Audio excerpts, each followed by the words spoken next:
I'm Keith Peters with the Palo Alto Weekly. I'm Kris Hoglund, a sophomore on the Palo Alto High School boys lacrosse team. Last week, Kris played in 3 lacrosse matches. They were all SCVAL playoff matches. The first one was in 7-6 victory over Burlingame. Kris had 2 goals in that one. The second in the semifinals, 11-10 over Menlo in overtime, and Kris had the winning goal in that one, and that put Palo Alto in the SCVAL championship match on Saturday. Kris had 2 goals, 3 assists.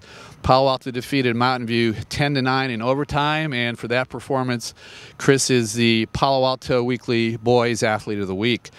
Lots of big matches last week for the team. Obviously, to get to the championship match, you had to beat Menlo. Menlo was the top seed. They'd won their division, you won your division. Was that almost bigger than the championship match, just to beat Menlo? Yeah, when we were preparing for the Menlo game, we almost felt like it was the championship game.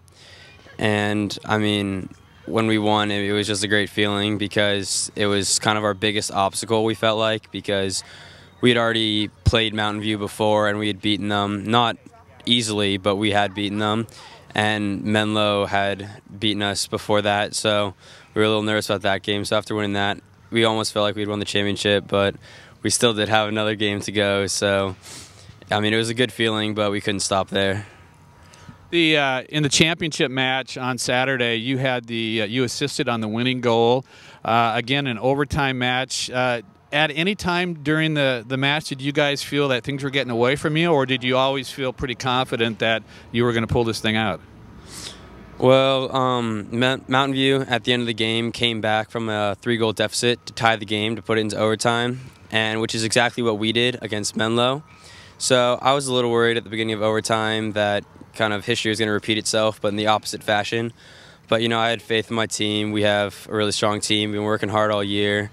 And got a solid player with Josh Shin in goal, so I was confident that we could pull out the victory.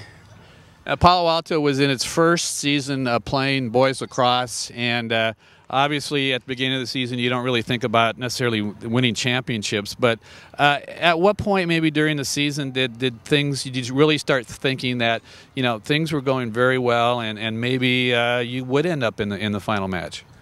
Well, I mean, at the beginning of the season, we didn't really know how the team was going to be. There's a lot of new players coming out, and especially our goalie is a first-year player, and the goalie is such a key position that's kind of always a question mark when it's going to be a first-year player. But when he came out really strong, and the rest of the team started shaping up really well.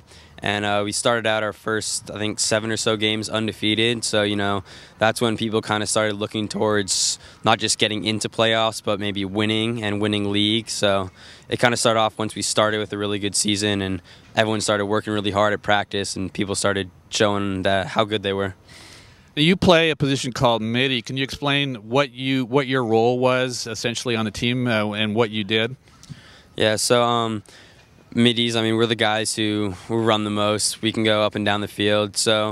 But essentially on the team, I was more of an offensive player than a defensive player. They had me, come in for the offensive possessions and try and get out to get a defensive-minded midfielder on for the defensive possessions.